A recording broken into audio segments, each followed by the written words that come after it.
Conrad, thanks for joining us, and you guys have quite the exciting consignment coming up. Yeah, no, thanks for having me on. And look, it's been a good year for us so far. We had a great September sale, and looking forward to keeping that momentum going.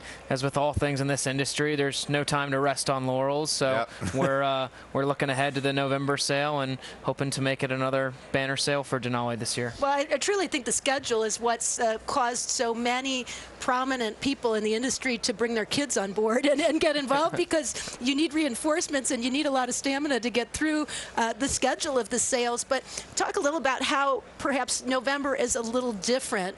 Do you gear up the same way that you do for some of the other sales? Or because obviously with a mixed sale, you have a lot of different things to highlight. Yeah, it's draining in its own way. Obviously, there's a lot of preparation that goes into any sale, but when you come into a November sale or a mixed sale, you know, it's a lot of research, obviously, into the family. But you're going to do that with any sale. It's a little different when you're on the sale grounds. Showing activity is really high in the early books, but once you get later into some of the later books, some of the mares and some of the broodmare prospects won't have as much showing. It's not like a yearling sale or the September sale where you're going to have an all show for every single book. The babies, particularly in November, they'll show a lot. But it's not the high level of showing activity, so it's a little different kettle of fish. You guys have some exciting ones, though. I want to start with this Keeneland filly. So by Keeneland, tell me about Hip 9. It's a weanling, right? That's correct. Yeah, it's a Keeneland weanling out of Eclipse sprinting champion mare La Verdad. This is her third foal, and she's a pretty special offering. Obviously, Keeneland has had an amazing year. Led the nation in terms of number of seven-figure sales yearlings. He's had another 10 graded stakes winners this year, and has really established himself in the upper echelon of the stallion ranks. And this is the type of mare, La Verdad's the type of mare that works really well with Keeneland, and obviously with her being a sprinter and a champion.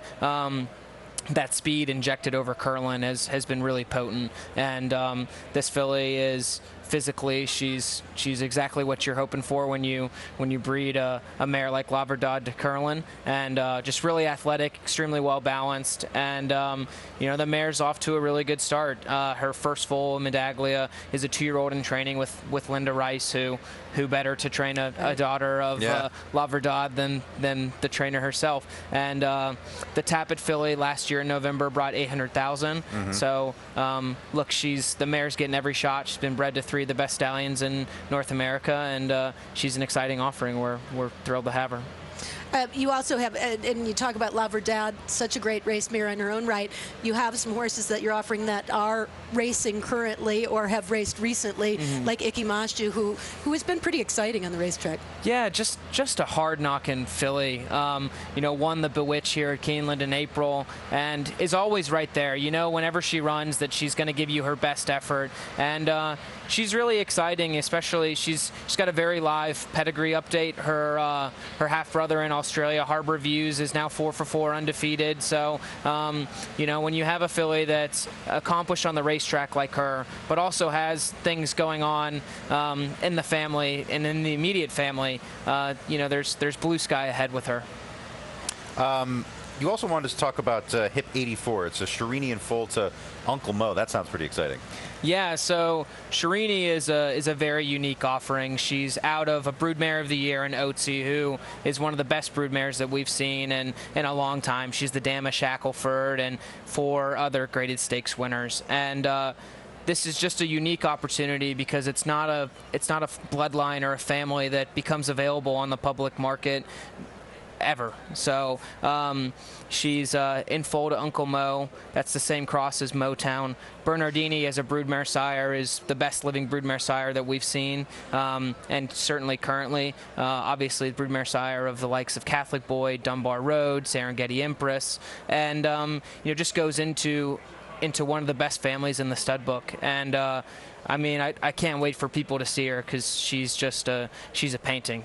There won't be very many mares on the sale grounds like her, and she was really talented as a racehorse herself. Winner of over 105,000. She ran 3rd in a stake in New York, but was disqualified for drifting out. So had the talent from a mare that is proven, to get you a good runner. And what's really exciting is, the daughters of Otzi are now producing as well. She's got 2 of her daughters who have gone on to produce graded stakes winners or stakes winners. So this is a mare that would be a great addition to anyone's broodmare portfolio. I have to ask you, since she's in foal to Uncle Mo and what you've seen of the Uncle Mo offspring, I think he was, beyond being a great racehorse, he was a very charismatic horse. He was a beautiful horse to look at, conformation-wise. And I know one of the things that I always remembered, he rocked a forelock. He had one of the best, most beautiful heads you ever saw. Yeah. And are you seeing that in the offspring as well?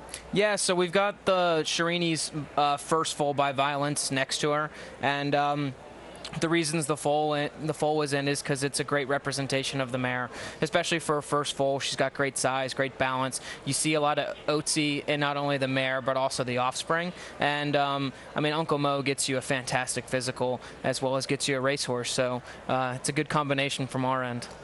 All right. Well, Conrad, I just wish you were a little more prepared next time.